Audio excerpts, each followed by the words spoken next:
আসসালামু আলাইকুম গাইজ, আজকে আমি বানিয়ে দেখাচ্ছি একদম অথেন্টিক স্বাদের মোরগ পোলাও।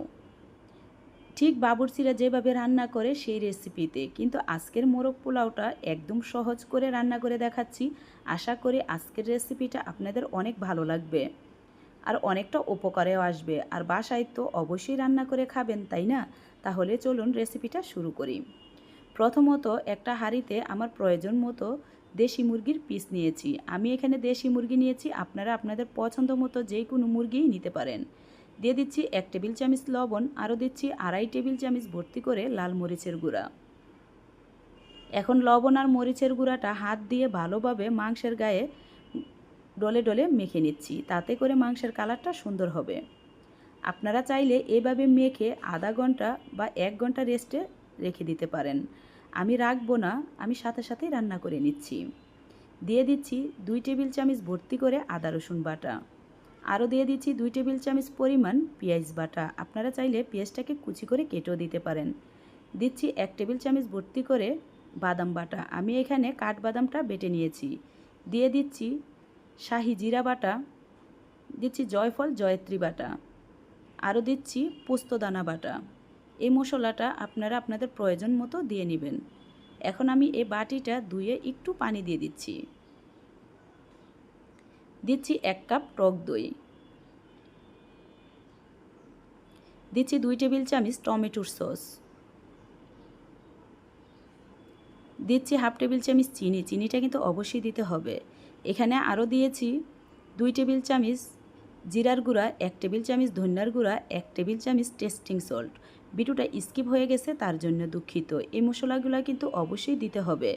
আরও দিয়ে দিচ্ছি হাফ কাপ সয়াবিন তেল।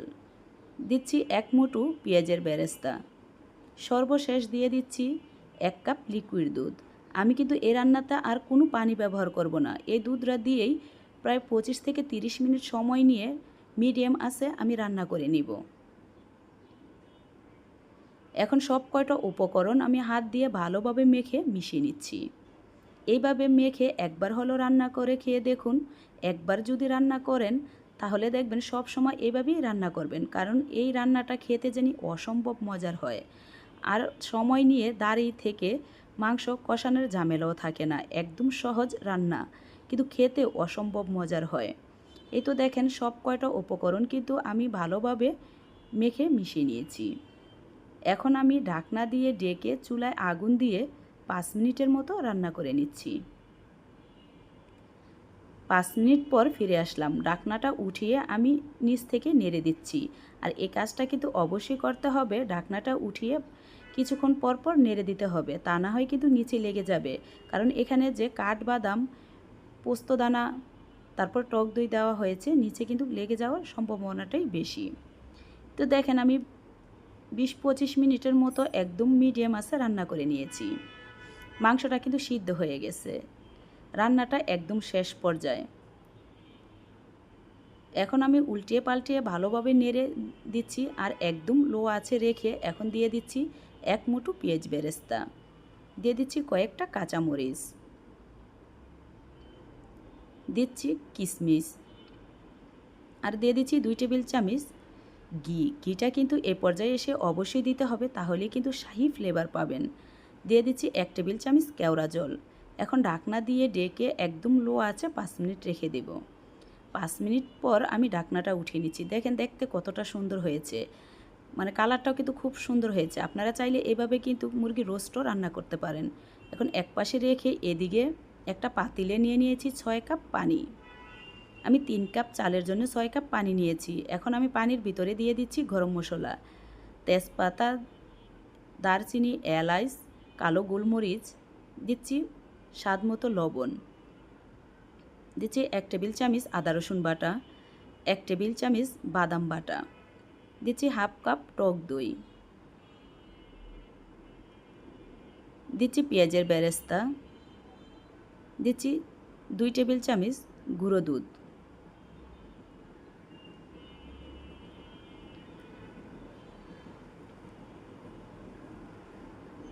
দিচ্ছি হাফ টেবিল চামচ টেস্টিং সল্ট। দিচ্ছি 4-5টা কাঁচামরিচ এভাবে ভেঙে, তাতে করে সুন্দর একটা ফ্লেভার আসবে। দিয়ে দিচ্ছি 2 টেবিল চামচ সয়াবিন তেল। আমি কিন্তু একদম অল্প তেল দিয়ে রান্না করতেছি, তাতে করে কিন্তু মোরগ পোলাওটা খেতে খুবই ভালো লাগবে। দিয়ে দিচ্ছি 1 টেবিল চামচ ভিনেগার। আপনারা চাইলে এই ভিনেগারের পরিবর্তে লেবুর রসও দিতে পারেন। দিয়ে দিচ্ছি 1 টেবিল চামচ কেওড়া জল। এখন ঢাকনা দিয়ে ঢেকে বলক আসার জন্য অপেক্ষা করব। তো যখন বলক চলে আসবে তখন ঢাকনাটা উঠিয়ে আমি একটু নেড়ে দিচ্ছি। নেড়ে এখন আগে থেকে ধুয়ে রাখা চালটা দিয়ে দিচ্ছি। আমি এখানে 3 কাপ চিনি গুঁড়া চাল প্রায় 15-20 মিনিট আগে ধুয়ে রেখেছিলাম। এখন ঢাকনা দিয়ে ঢেকে 10 মিনিটের মতো রান্না করে নিচ্ছি। তো 10 মিনিট পর আমি ঢাকনাটা উঠিয়ে দেখেন নিচ থেকে নেড়ে দিচ্ছি। পানিটা কিন্তু অনেকটা শুকিয়ে আসছে। এখন আমি নিচ থেকে নেড়ে আমি এই পাতিলের নিচে একটা তাওয়া দিয়ে দিব। তার জন্য আমি পাতিলটা উঠিয়ে একটা তাওয়া বসিয়ে আবার পাতিলটা বসিয়ে দিচ্ছি। এখন ঢাকনা দিয়ে ঢেকে আরও 10 মিনিটের মতো এভাবে রেখে দিব। 10 মিনিট পর দেখেন একদম 90% ভাতটা সিদ্ধ হয়ে গেছে। এখন দেখতে একটু আঠালো দেখাচ্ছে, কিন্তু কিছুক্ষণ পর আরও 10 মিনিট দমে রাখলেই কিন্তু ভাতটা একদম ঝরঝরা হয়ে যাবে। এখন একটু কালারফুল করার জন্য দিয়ে দিচ্ছি সামান্য একটু জর্দার রং। এখন উপর থেকে আমি মুরগির পিসগুলা দিয়ে দিচ্ছি। আমি হাত দিয়ে দিচ্ছি, কারণ আমার দেওয়া হাত দিয়ে দিলেই এমন মনে হচ্ছে, মানে সহজ মনে হচ্ছে, সেজন্য আমি হাত দিয়ে দিচ্ছি, কিছু মনে করবেন না প্লিজ। এখন আমি উপর থেকে কিছুটা ঝোলও দিয়ে দিচ্ছি।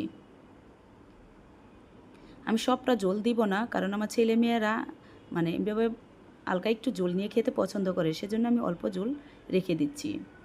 দিয়ে দিচ্ছি উপর থেকে কয়েকটা কাঁচামরিচ, আরও দিয়ে দিচ্ছি আলু বোখরা, দিয়ে দিচ্ছি কিশমিশ। এগুলো আপনারা আপনাদের পছন্দ মতো কম বেশি দিতে পারেন। এখন দিয়ে দিচ্ছি 3টা ডিম। আমরা মানুষ 3 জন, সেজন্য 3টা ডিমই দিয়ে নিচ্ছি।